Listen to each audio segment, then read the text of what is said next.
Assalamualaikum warahmatullahi wabarakatuh. Berjumpa lagi dengan channel belajar kita ini, Syarif Bima. Oke, pada video kita kali ini kita akan membahas lagi tentang desa. Lebih khusus atau secara spesifik kita kali ini akan membahas tentang tugas pokok, fungsi, dan hak dari seorang kepala dusun.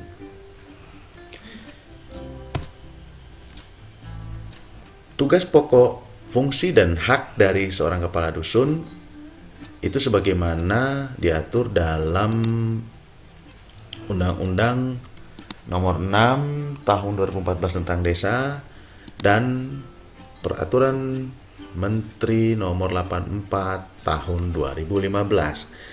Tetapi pada video kita kali ini kita akan lebih khusus berbicara tentang Permen Nomor 84 2015 ini.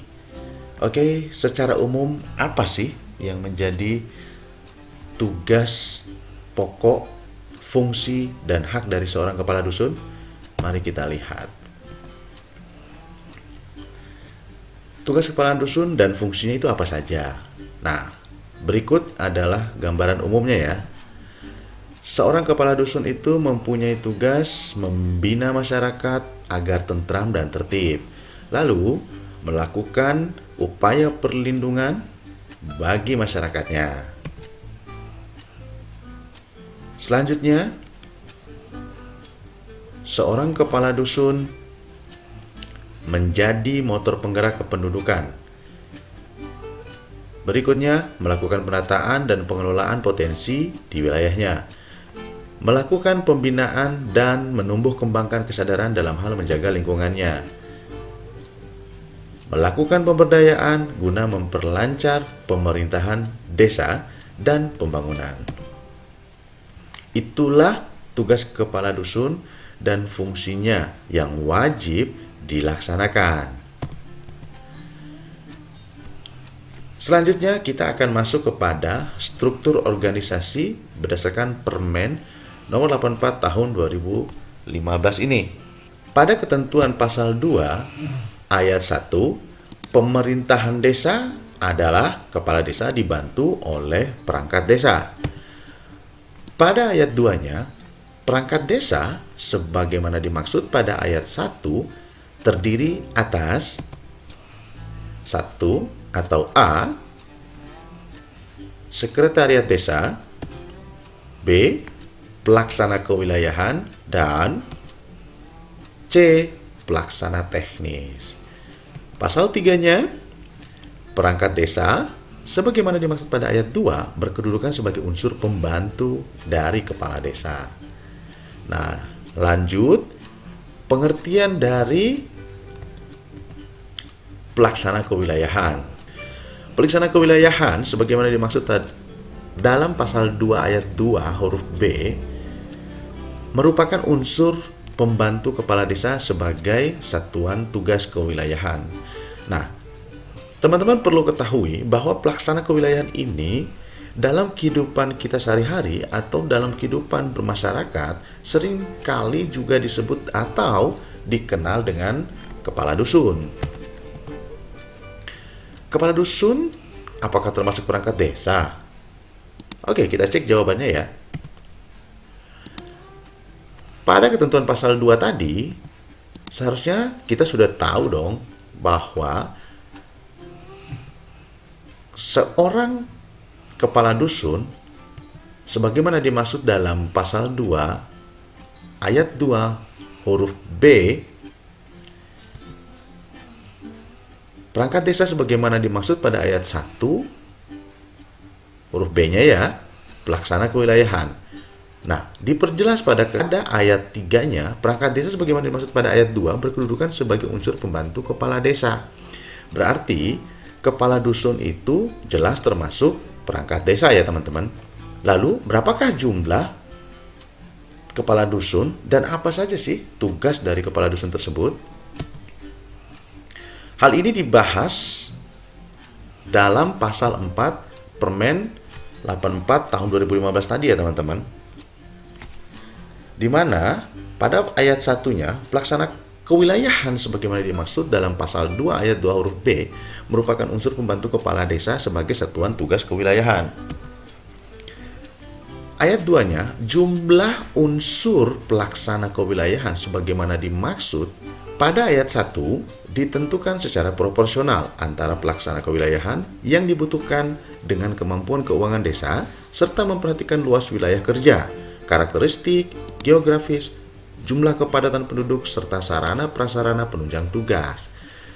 Di ayat 3-nya, tugas kewilayahan sebagaimana dimaksud pada ayat 1 meliputi penyelenggaraan pemerintahan desa, pelaksanaan pembangunan desa, pembinaan kemasyarakatan desa, dan pemberdayaan masyarakat desa.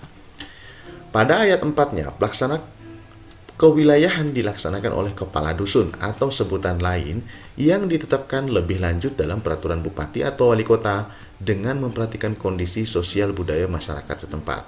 Jadi jelas ya, di sini jumlah kepala dusun itu disesuaikan dengan kemampuan keuangan desa dan hal-hal lain yang perlu diperhatikan ya, sebagaimana dimaksud pada pasal 4 ayat 2 tadi. Kemudian yang menjadi tugas dari seorang kepala dusun atau pelaksana kewilayahan adalah sebagaimana dimaksud pada pasal 4 ayat 3-nya ya, yang kami cetak biru ini ya teman-teman. Oke, selanjutnya kita melangkah pada apa saja yang menjadi hak dari seorang kepala dusun. Pertama, seorang kepala dusun itu berhak menerima siltap atau penghasilan tetap setiap bulan, tunjangan, dan mendapat jaminan kesehatan, serta penerimaan lainnya yang sah dengan memperhatikan masa kerja dan jabatan perangkat desa. Jadi, sampai di sini jelas, seorang kepala dusun itu akan diberikan atau memiliki hak untuk diterima ya, sebagai pendapatan. Nah, hal ini dikenal dengan siltap atau penghasilan tetap. Selanjutnya, apalagi yang menjadi hak dari seorang kepala dusun, yaitu menerima bimbingan dan pembinaan dalam rangka pelaksanaan tugasnya. Next, hak-hak lainnya sesuai ketentuan peraturan perundang-undangan. Sampai di sini cukup jelas bahwa seorang kepala dusun itu akan menerima kompensasi atau penghasilan tetap ya. Ketiga hal ini sudah jelas disebutkan dalam ketentuan pasal 6 Undang-Undang Nomor 6 Tahun 2014 tentang desa. Jadi, ketika ada seorang kepala dusun yang tidak mendapatkan haknya atau tidak diberikan siltapnya, silakan melaporkan pada instansi-instansi terkait sehingga apa yang menjadi hak dari seorang kepala dusun tersebut dapat dinikmati, dapat diambil atau diberikan sebagaimana ketentuan yang sudah diatur dalam pasal 66 Undang-Undang Nomor 6 Tahun 2014 tentang desa ini. Demikianlah teman-teman video yang membahas tentang tugas pokok, fungsi, dan hak dari seorang kepala dusun.